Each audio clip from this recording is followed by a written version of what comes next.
dikerjakan juga. Sekarang kalau teman-teman ini hari ini kita udah bisa bikin ada live streaming via TikTok karena ternyata selama ini apa yang dikerjakan oleh tim sosial media, ternyata TikTok kita udah bisa sampai 1.000 followers, dan itu puji Tuhan ya, kita bisa menyebarkan firman dengan lebih luas lagi karena ada kesempatannya. Jadi kita tidak akan menyia-nyiakan kesempatan yang diberikan ini. Dan tentu ini tidak memakai wifi dari sini ya. Jadi yang membayar untuk kuotanya adalah yang punya handphone ini. Terima kasih Hani. Terus kemudian juga YouTube kita juga terus bertambah. Kita dari tadinya bulan lalu itu baru 50 subscriber, sekarang sudah 130-an juga tuh, karena ya puji Tuhan. Dan juga di Instagram pun teman-teman, ternyata ini yang saya temui ya. Kadang-kadang Instagram, postingan Instagram kita itu dijadikan story juga oleh beberapa orang lain yang teman-teman mungkin nggak ada yang kenal sama orangnya, tapi tiba-tiba ada di saya kenal gitu dengan orangnya. Saya lihat postingannya tapi dia nggak nge-tag ke reveal. Jadi dengan demikian sebenarnya postingan kita di Instagram pun sudah menjangkau lebih banyak orang dan lain sebagainya macam. Jadi sangat appreciate dengan itu semua. Terpujilah Tuhan, kita bisa semakin pekerjaan Tuhan ini boleh didengarkan oleh banyak orang. Dan itulah yang kita inginkan sebagai garam dan terang, ya, yang kita inginkan sebagai garam dan terang. Dan kita harapkan ini juga terus bisa kita kerjakan. Ini tentu di sini pun secara onsite pun ini juga udah semakin lebih baik. Sudah digambar, kemarin cuman polos doang. Terus soundnya juga sudah terus perbaiki juga. Terima kasih untuk Kak Kevin Tech dan juga untuk semuanya yang juga terus berjuang. Jadi tentu tetap sekali lagi masih ada miss. Jadi tetap bertahan kalau ada error-error. Karena memang kesempurnaan hanya milik Allah katanya ya. Jadi bukan milik kita. Jadi katanya tempat manusia itu tempatnya salah. Manusia tempatnya salah. Oke. Berarti salah itu adalah normal. Kalau manusia tempatnya salah itu normal. Salah itu nggak normal, teman-teman.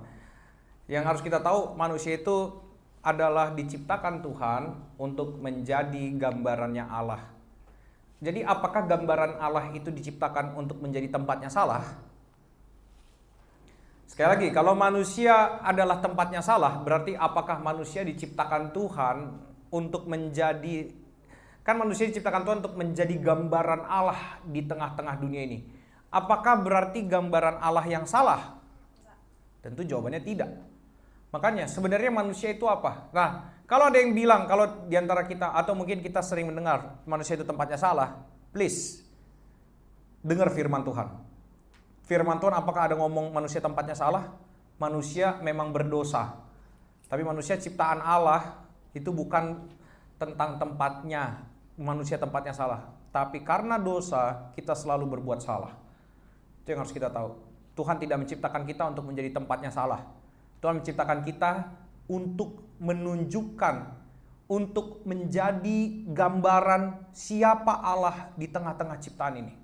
Jadi kita harus memaknai ini. Makanya jangan sampai salah melihat kepada diri kita. Akhirnya apa? Dengan ya manusia tempatnya salah. Oh iya, berarti salah? Ya salah memang karena dosa salah ya udah salah.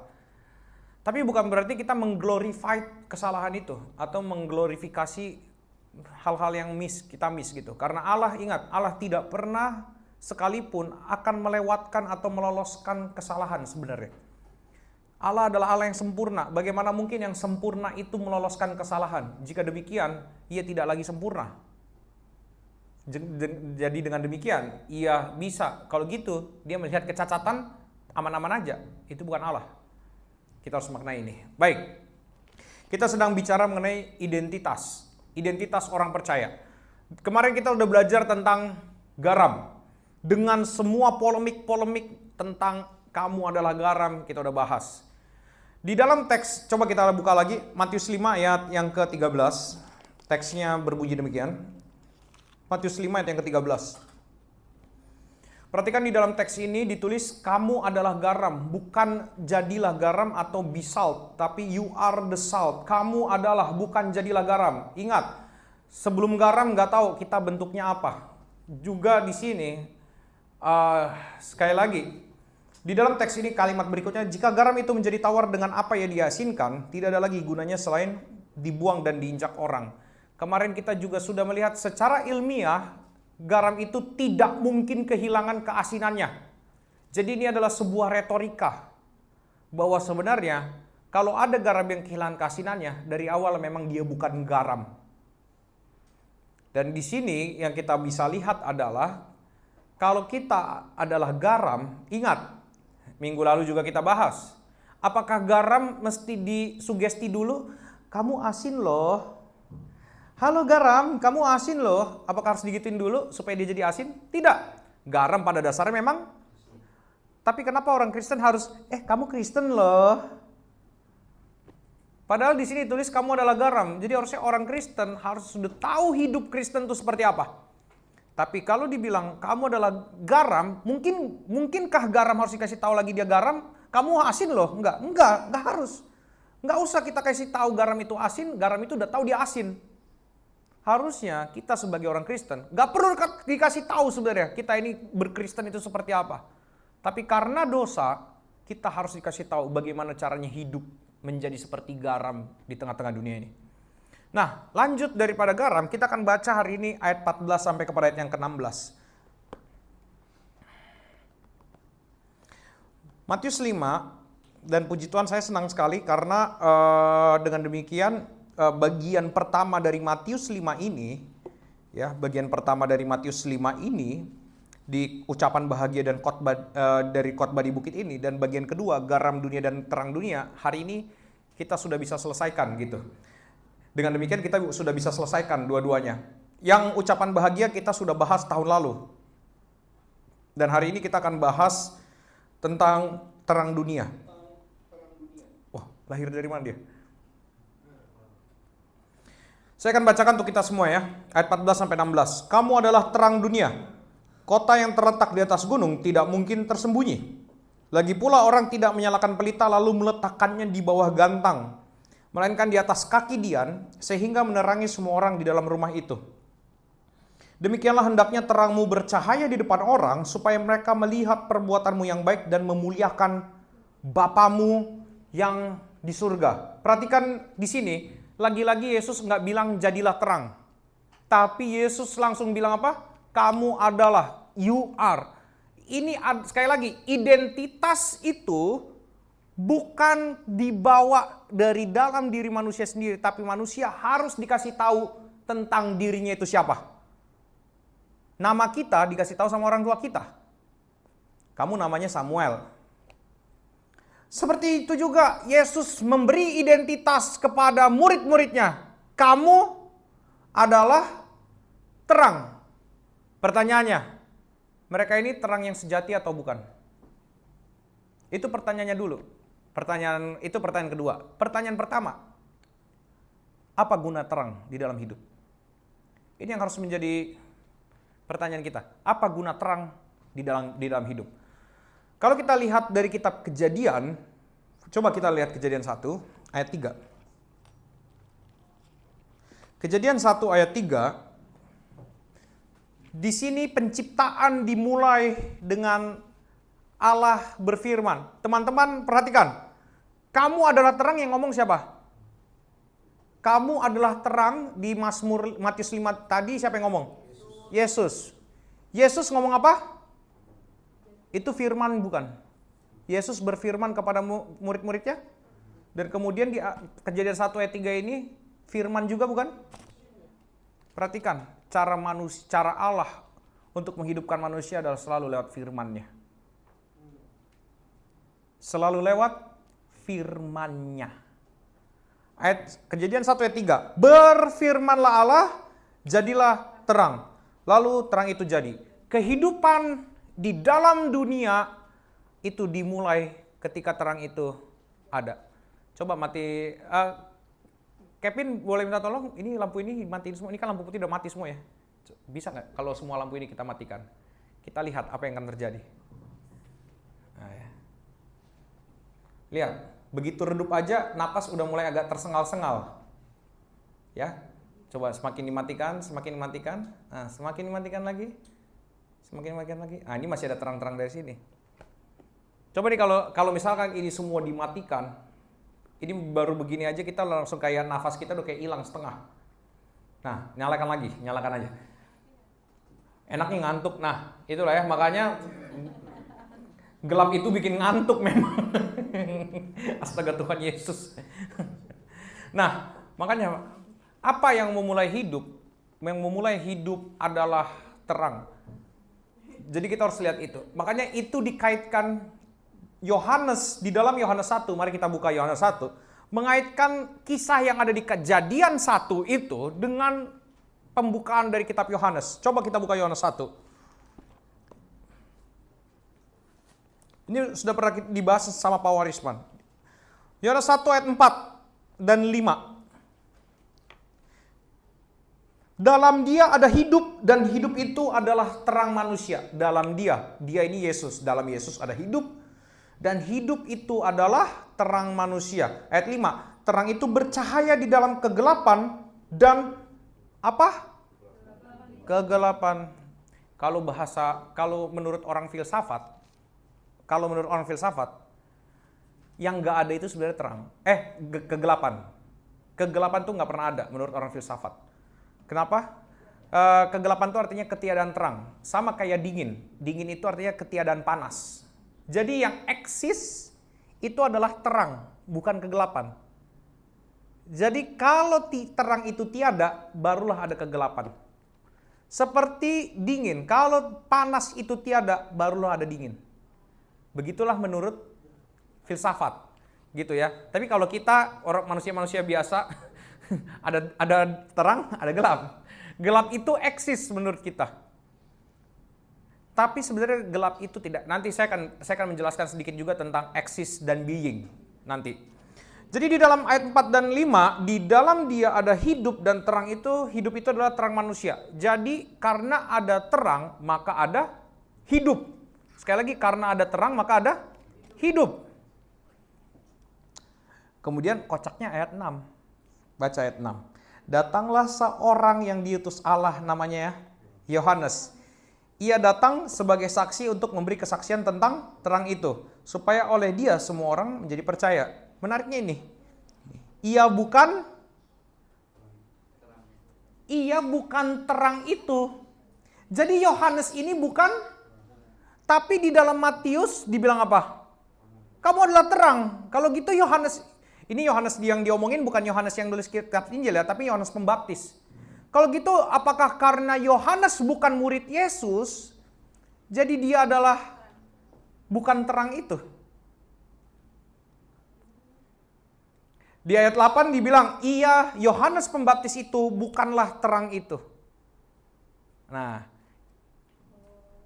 apakah karena, tapi sedangkan Matius 5 bilang kamu adalah, apa gara-gara Yohanes Pembaptis bukan murid Yesus?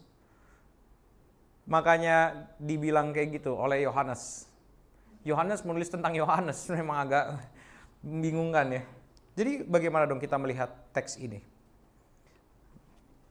Nah, inilah yang harus kita lihat.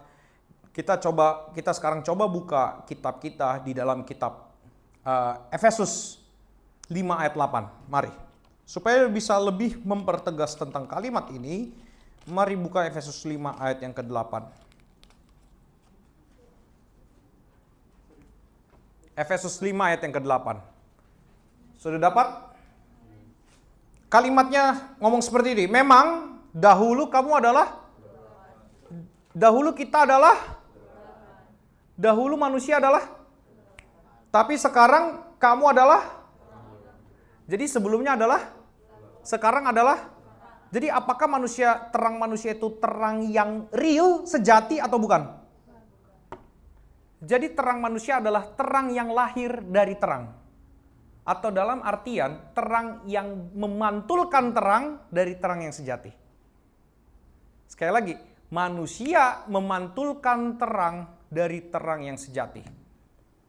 Itulah kalau kita lihat contoh misalnya di alam semesta ini, ada namanya matahari, bulan, dan bintang. Saya sebut matahari dulu karena kalau bulan dan bintang nanti saya dibilang parpol. Partai bulan dan bintang. Nah, matahari, bulan, dan bintang. Apa perbedaan antara matahari, bulan, dan bintang? Atau mungkin matahari dan bulan, atau bintang dan bulan?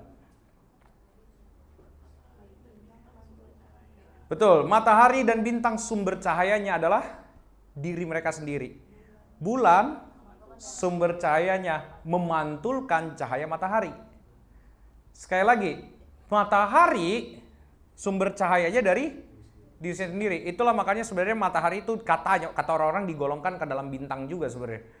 Jadi bintang itu artinya benda yang bisa menghasilkan cahaya dari dirinya sendiri, kemudian dipantulkan oleh bulan. Itulah yang dinamakan dengan being dan exist. Makanya sekali lagi kalau di dalam filsafat, waktu itu saya sudah jelaskan di pelajaran Allah Tritunggal. Allah itu dibilangnya being, manusia itu exist. Kenapa manusia itu sebenarnya bukan human being yang tepat?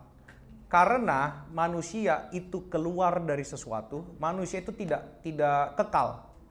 Manusia itu bisa berubah, manusia bisa berganti. Sedangkan being itu harusnya sesuatu yang tetap, sesuatu yang kekal, sesuatu yang tidak mungkin berubah. Makanya God itu harusnya being, tapi manusia exist. Exist dari yang being. Itulah manusia. Manusia exist, keluar dari sesuatu, being itu, yaitu Allah. Jadi makanya manusia adalah ciptaan Allah. Dia bukanlah Allah, dia diciptakan oleh Allah. Begitupun dengan terang ini. Ada terang yang sejati, yaitu Allah. Dan manusia memantulkan terang dari Allah. Itulah makanya di dalam kitab Yohanes itu, Yohanes Pembaptis sedang bilang, kalau Yohanes penulis itu bilang, Yohanes Pembaptis itu bukan terang yang real. Dia adalah terang yang memantulkan terang yang real itu. Makanya setelah dibilang, ia bukan terang, tapi ia harus menceritakan tentang terang itu. Nah, tapi ada sebuah masalah di tengah-tengah dunia ini. Yaitu manusia banyak merasa dirinya adalah bintang. Memancarkan cahaya dari dirinya sendiri, bukan memantulkan terang. Sekali lagi, justru sekarang apalagi zaman sekarang, kita lihat, apalagi dengan zaman di mana sosial media itu sangat eksis, semua orang mau jadi bintang, merasa bintang, yaitu memancarkan cahaya dari dirinya sendiri. Dan seakan-akan dengan sinar dari mereka, orang-orang menemukan jalan yang paling benar. Sekali lagi, dengan sinar dari dalam diri mereka, mereka merasa orang-orang menemukan jalan yang paling benar untuk hidupnya. Itu makanya saya kebetulan saya di kuliah tuh ada pegang mata kuliah isu-isu kontemporer gereja. Saya kasih satu istilah di situ adalah superstar syndrome. Sekali lagi, superstar syndrome. Merasa dirinya adalah bintang dan merasa bahwa karena dia semuanya jalan-jalan yang benar itu adalah kayak gini. Dan itu sekali lagi itu adalah sering banget ditampilkan di sosial media. Why? Pertanyaannya kenapa? Saya kemarin sambil mempersiapkan khotbah ini, sambil beresin rumah gitu ya.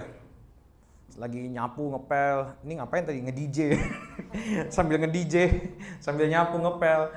Terus habis itu saya mikir ya, kenapa? Apa hubungan? Kenapa zaman sekarang sosial media itu seakan-akan tuh orang mengklaim dirinya adalah yang paling tahu dan bisa membuat orang lain mengerti tentang bagaimana hidup yang paling benar? Alasannya adalah itu adalah bahasa iklan. Dan itu yang saya pelajari waktu SD. Bahasa iklan itu apa? Iklan itu kita harus dalam tanda kutip ada melebaikan, melebih-lebihkan. Sebenarnya nggak begitu-begitu amat, tapi bahasanya lebih-lebihkan. Untuk apa? Menarik interest orang. Kalau orang, nah ini yang jadi masalah. Kalau orang interestnya sudah ketarik, jiwanya dibeli. Jiwanya terbeli. Ingat, kalau orang interestnya sudah kita tarik, jiwanya sudah dibeli sama itu. Makanya sosial media itu menjadi ladang yang jahat. Kenapa? Tidak semua orang ngomong yang benar. Dan tidak semua orang benar ngomong yang benar.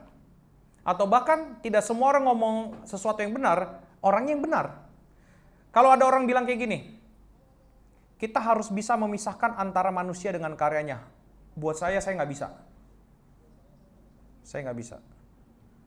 Misal, kenapa Gezel, Chelsea, Laura, Henny, kalau bikin sayur asem bisa beda rasanya? Karena orangnya bukan. Iya. Karyanya sama, sayur asem. Rasanya bisa beda? Mungkin yang satu lebih asam, yang satu lebih seger. Seger itu kan bahasa yang aneh ya, nggak tahu tuh rasa apa seger. Wow, seger banget. Mandi, seger. Yang satu mungkin lebih asin. Kenapa bisa berbeda? Karena orangnya. Maka kalau saya secara pribadi agak sulit memisahkan orang dari karyanya. Karena karya itu lahir dari orangnya. Dan akan ada pengaruh orang di dalam karyanya. Makanya sebenarnya kalau kita membeli hasil karya, jangan lupa kau juga sedang membeli, bukan dalam tanda kutip membeli orangnya. Karena hasil karya dari orang itulah tercipta hasil karya itu. Jadi makanya sekarang, sekali lagi saya mau masuk, banyak orang yang sekarang itu merasa dirinya bintang. Merasa punya jalan-jalan paling baik, paling benar, paling utama untuk harus diikuti oleh semua orang. Dia menunjukkan jalan, hey, kamu ke arah sini, harusnya ini kayak gini nih. Enggak, itu salah. Betul nggak? Di sosial media kan gitu. Terus kemudian yang setelah jiwanya terbeli akan menjadi, gitu. Seperti kemarin ada misalnya, tanpa pacaran kudus, tidak ada pernikahan kudus gitu ya. Nggak, gue nggak mau bahas itulah. Tanpa pacaran kudus tidak, ya gitulah, terserah lah. Nah, jadi Bapak Ibu ya, saudara-saudaraku yang terkasih, jadi pikirkan saat ini kita apakah memancarkan terang dari diri kita sendiri atau kita betul-betul memantulkan terang dari Allah. Yesus ngomong apa? Balik lagi ke dalam Matius 5, Yesus ngomong apa di bagian pertama Matius 5 ayat 14? Kamu adalah terang dunia. Yesus yang ngomong, di dalam aku kamu adalah terang dunia. Di dalam Yesus kamu adalah terang dunia. Maka di luar Yesus kamu bukan terang dunia. Kamu adalah meteor kali. Gitu ya. Kamu adalah terang dunia. Nah, itu hal yang harus kita mengerti. Yang pertama tadi, terang itu kenapa perlu terang? Yang kedua, tadi kita juga melihat kenapa kenapa perlu terang. Terus apa tadi? Terang itu seperti apa eksistensinya? Dan bagaimana terang itu sebenarnya, apakah manusia punya terang yang real, sejati atau tidak. Nah sekarang kita akan melihat sifat-sifat terang. Itu ada di dalam ayat 14 dan 15. Perhatikan. Yang pertama, kocak adalah habis Yesus ngomong kamu adalah terang dunia, tiba-tiba Yesus ngomong kota. Kota yang terletak di atas gunung tidak mungkin tersembunyi. Apa ini maksudnya? Habis ngomong terang, kenapa ngomongin kota? Jadi sebenarnya Yesus lagi ngomong terang apa kota? Nah, siapa yang pernah pergi jalan-jalan dari Tour de Java, tour Jawa dari Jakarta misalnya ke Semarang atau ke Surabaya atau ke Salatiga, boleh angkat tangan? Naik mobil? Wah, saya juga pernah, puji Tuhan. Jadi waktu itu, kalau teman-teman ingat mungkin ya, kalau Salatiga sebenarnya keluar tol Semarang juga sih, di Ungaran sih. Kalau masuk tol Semarang itu, begitu masuk tol Semarang, mau ke Jakarta, itu di sebelah kanan, sebelah kiri, kita akan melihat ada bukit-bukit yang kemudian ada kayak desa di situ, di bukit itu. Dan itu kelihatan jelas apa enggak? Kelihatan jelas pedesaan itu, padahal jaraknya jauh banget. Betul nggak? Coba kita bayangkan, kita dari sini, dari tol itu, nggak tahu ke situ tuh berapa lama. Tapi kelihatan di situ ada kota atau desa di atas bukit itu. Apalagi kalau malam, cahayanya begitu cahayanya nyala semua, semakin terlihat di situ ada desa, ada perkampungan. Jadi apa yang mau dikatakan tentang kota yang terletak di atas bukit tidak mungkin tersembunyi? Satu hal, terang pasti terlihat. Sifat dari terang yang mau ditunjukkan dari dalam teks ini adalah satu, terang pasti terlihat. Saya ngomong pasti. Jadi maka kalau kita jadi orang Kristen, iman kita tidak terlihat, ada yang membingungkan dengan imanmu. Jangan-jangan kamu belum terang, atau kamu bukan terang sama sekali. Jangan-jangan bohlamnya perlu diganti ya, pakai Philips atau Osram gitu. Nah, perhatikan, harus terlihat, pasti terlihat. Apakah jadi orang Kristen, berarti gini, kalau demikian, kalau pasti terlihat, pertanyaannya, pasti dikritik nggak? Ih, kok ada itu sih? Harusnya nggak kayak gitu tahu kota ini. Pasti dikritik nggak? Pasti dihakimi nggak? Pasti dinilai nggak? Jadi kita harus tahu, kalau Yesus bilang kita adalah terang dunia dan dikaitkan dengan kota di atas bukit, artinya kita pasti terlihat dan kita pasti akan dinilai, dikritik habis-habisan. Tapi jangan lupa, kita juga yang akan memberikan keindahan kepada orang yang melihat kita.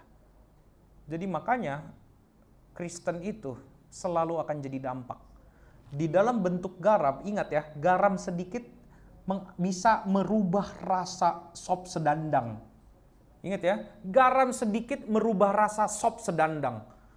Terang sedikit itu ternyata mampu mengubah arah hidup orang. Saya mau kasih ilustrasi. Dulu di tahun berapa ya?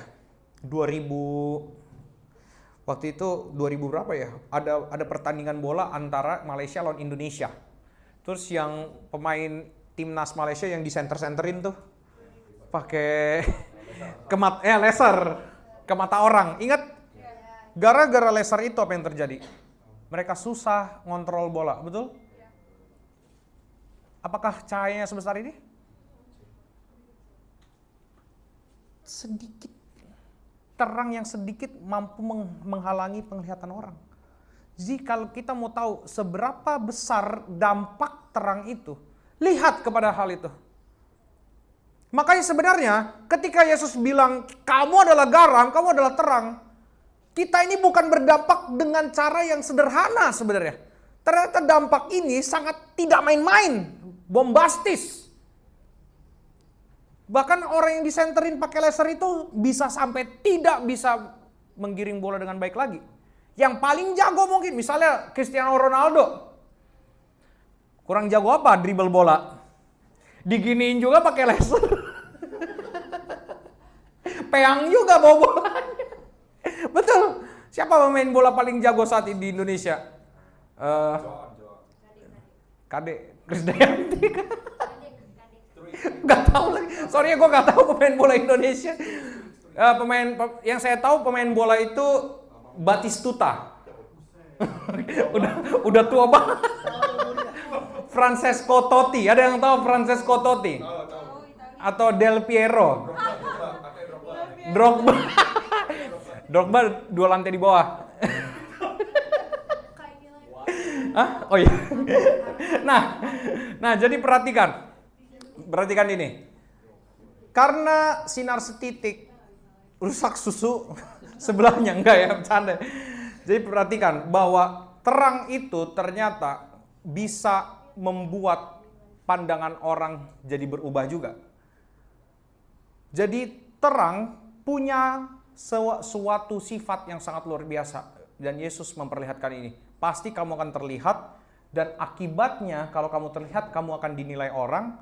Kalau kamu dinilai orang, tapi jangan lupa kota di atas bukit juga yang memberikan keindahan bagi orang-orang yang melihatnya.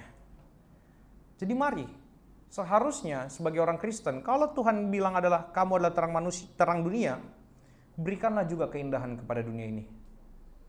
Jadilah orang yang mengindahkan dunia ini, bukan yang ikut menyuramkan dunia ini.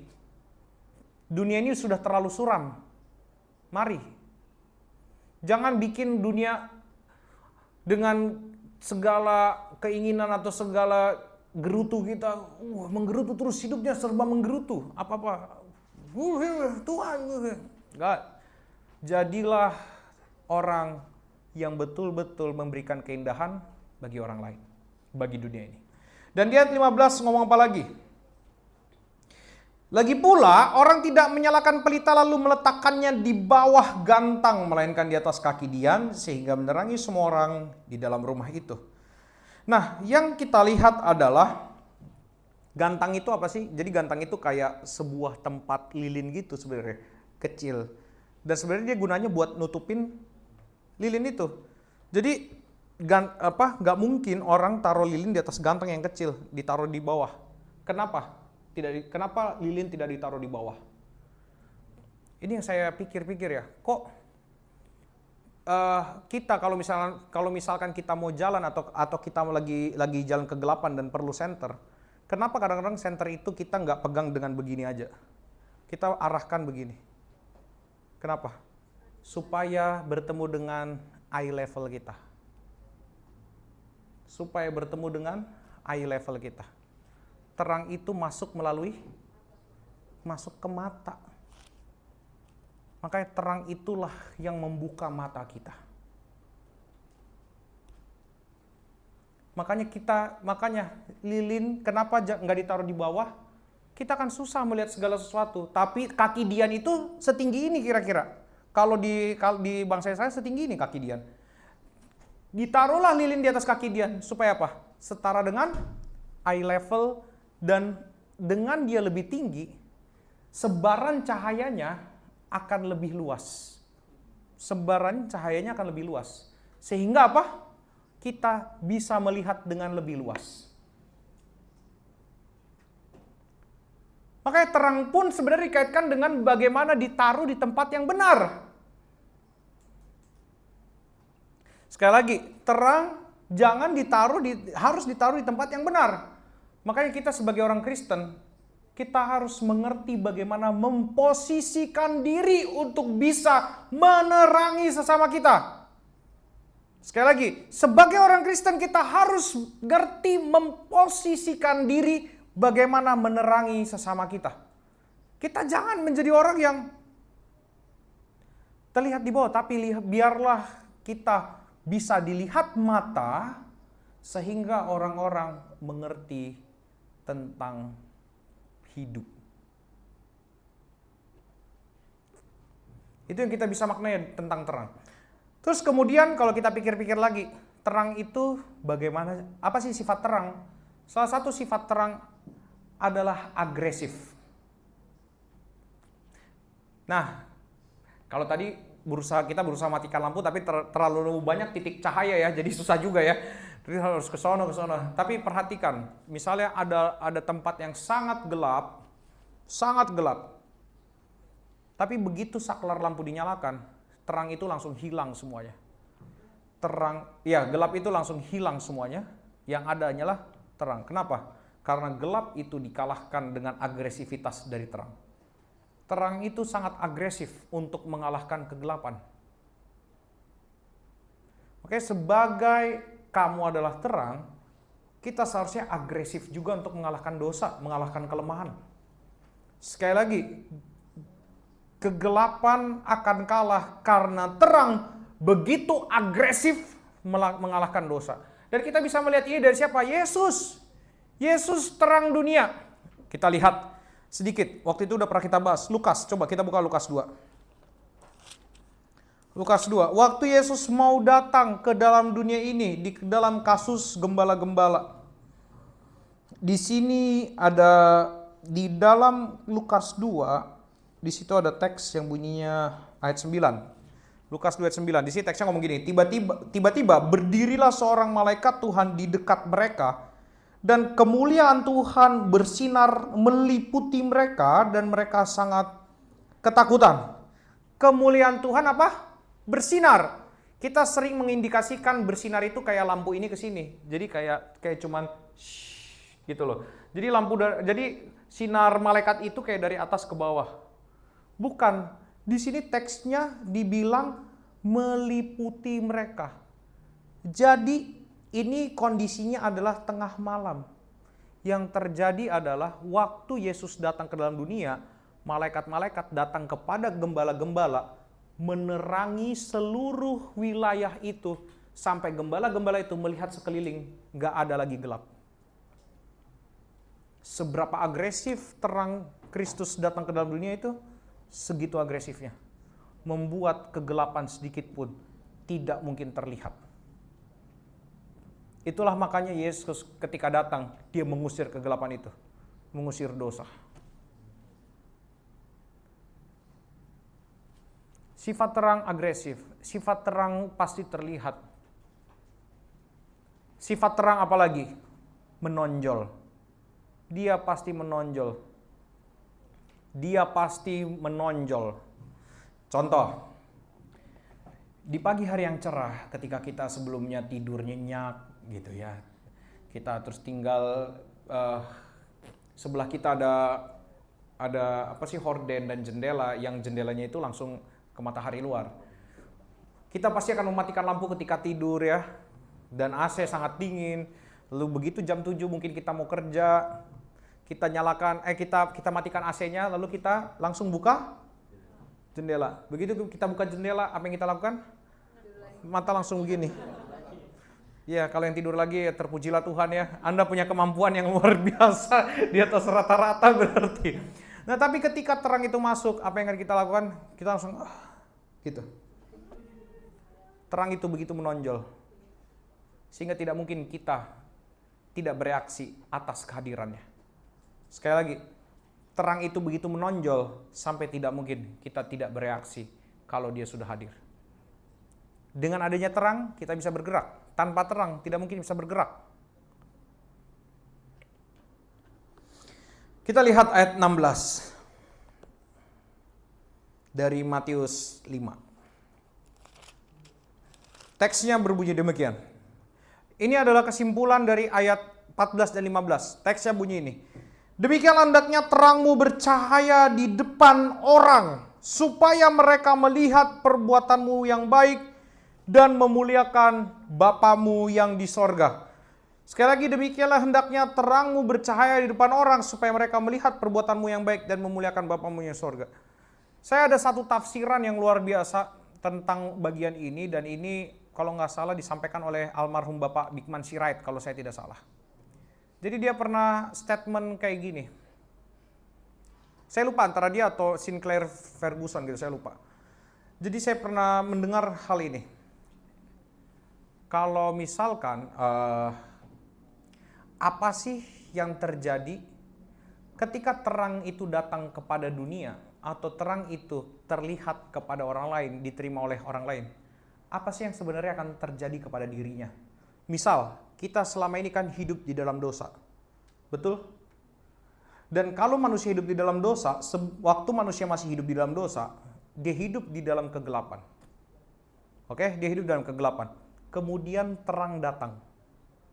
Ketika terang datang, apa yang akan terjadi setelah terang itu datang? Satu hal yang pasti, manusia yang sebelumnya hidup di dalam kegelapan, dia tidak tahu kondisi keadaan tubuhnya waktu di dalam kegelapan. Setelah terang itu datang, dia bisa melihat ternyata tubuhnya banyak cacat. Jadi terang itu gunanya apa? Memperlihatkan bagaimana kondisi diri kita sebenarnya.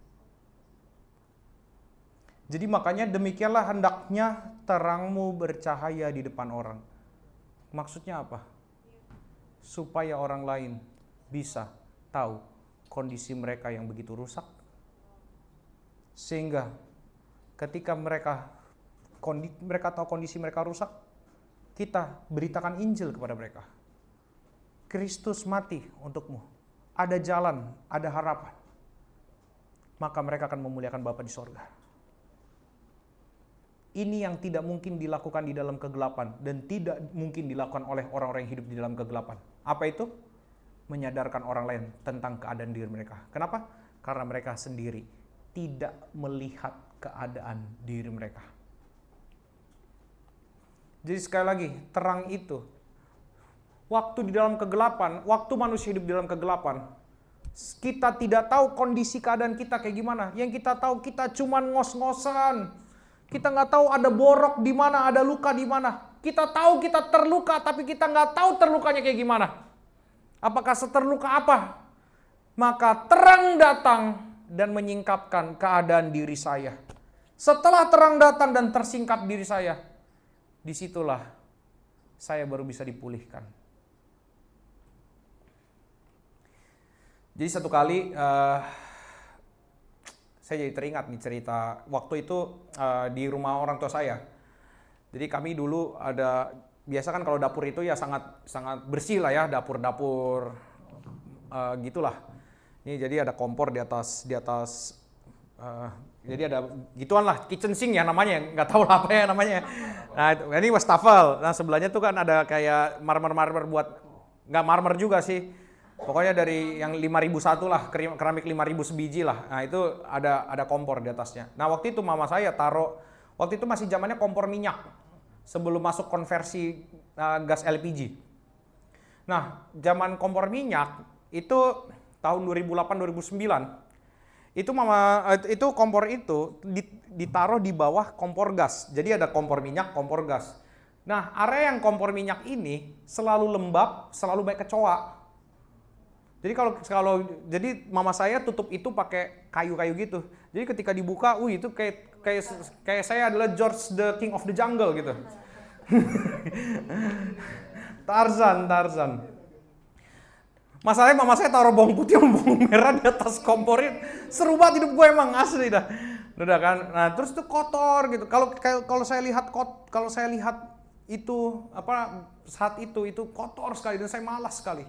Satu kali saya waktu itu baru bangun tidur kan, saya tiba-tiba melihat dari tempat ketika saya turun dari lantai 2, terus saya lihat ke arah dapur, tiba-tiba saya melihat, wah tempat itu udah bersih sekali, tidak ada lagi kecoa-kecoa.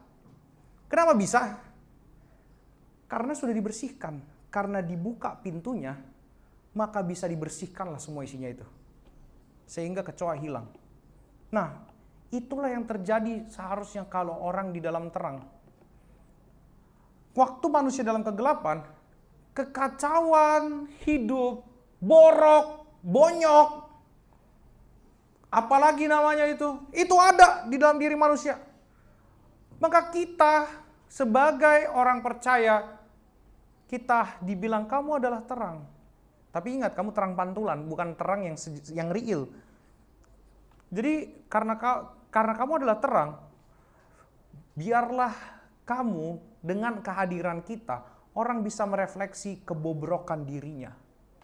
Dia tahu dia borok, dia tahu dia ini, sehingga dia bisa mencari pertolongan kepada terang yang sejati. Itulah makanya teks ini ngomong apa? Supaya mereka melihat perbuatanmu yang baik dan memuliakan Bapamu di sorga. Dan saya waktu membuat bagian ini, saya ada sebuah hal yang menarik, teman-teman. Kenapa? Di sini ada kata-kata di ayat 16, demikianlah hendaknya terangmu bercahaya di depan orang, supaya mereka melihat perbuatanmu yang baik. Ingat ini, kadang-kadang kita sebagai terang, kita akan dihakimi, betul? Kita apa segala macam, tapi kita harus terus memberi manfaat bagi orang lain, betul? Karena terang itu tidak mungkin tidak menerangi sekitar atau memberi manfaat bagi yang lain. Tapi pertanyaannya, pernah nggak kita sudah memberikan segitu banyak kebaikan sama orang lain, tapi kebaikan itu tidak dianggap oleh orang lain? Pernah? Kecewakah kita sama hal itu? Atau mungkin kita marah-marah?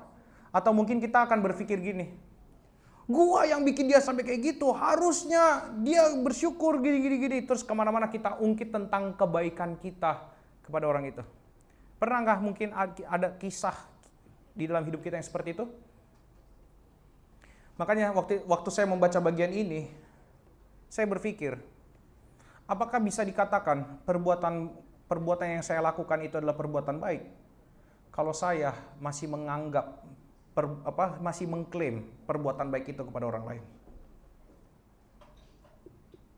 Di sini, di ayat 16, ingat ini, ayat 16, tidak selesai demikianlah hendaknya terangmu bercahaya di depan orang, supaya mereka melihat perbuatanmu yang baik. Tidak selesai sampai di situ. Maka perbuatan baik yang sejati harus dilanjutkan sampai ke memuliakan Bapamu yang di sorga. Kalau orang hanya melihat engkau baik, tapi tidak sampai memuliakan Bapamu yang di sorga, saya cuma harus bilang, perbuatan baikmu teruskan sampai dia betul-betul melihat Bapamu yang di sorga. Kalaupun tidak dianggap perbuatan baikmu atau kau dilecehkan karena perbuatan baikmu, tidak peduli. Tapi yang harus kau tahu, ending dari perbuatan baik bukanlah engkau diklaim baik atau engkau mendapatkan apa yang baik. Tapi ending dari perbuatan baik, orang memuliakan Bapa di sorga. Itu endingnya. Kalau cuman sampai engkau bisa ngeklaim kebaikanmu kepada orang lain, itu bukanlah perbuatan baik. Itu adalah perbuatan yang kau anggap baik. Karena perbuatan baik yang sejati, endingnya adalah memuliakan Bapa yang di sorga. Maka saya harus bilang, jangan berhenti. Itulah makanya perintah di dalam Alkitab. Jangan jemu berbuat baik. Kenapa? Mungkin di dalam 1, 2, 3, 1000, 7000, 18.000 perbuatan baik, orang belum melihat memuliakan Bapa di sorga. Tapi mungkin di perbuatan baik yang ke 18.001, 18.001, mungkin dia baru memuliakan Bapa yang sorga. Jadi janganlah kita berpikir saya menanam kebaikanlah sama orang lain supaya suatu hari nanti kebaikan saya akan dibalas oleh orang lain. Tidak usah. Tuhan tahu kok apa yang harus diberikannya untukmu. Sekali lagi, Tuhan tahu kok apa yang harus diberikannya untukmu. Tapi ingat, kalau kita mau berbuat baik, endingnya adalah memuliakan Bapa di sorga. Maka, hai orang-orang yang mengaku dirinya adalah terang, biarlah kita menjadi sifat-sifat terang tadi, jadi agresif, pasti terlihat, menonjol, dan kita terus melakukan apa yang baik. Supaya apa? Semua orang memuliakan Bapa di sorga. Mari kita berdoa. Terpujilah namamu Tuhan. Engkau besar, Engkau luar biasa.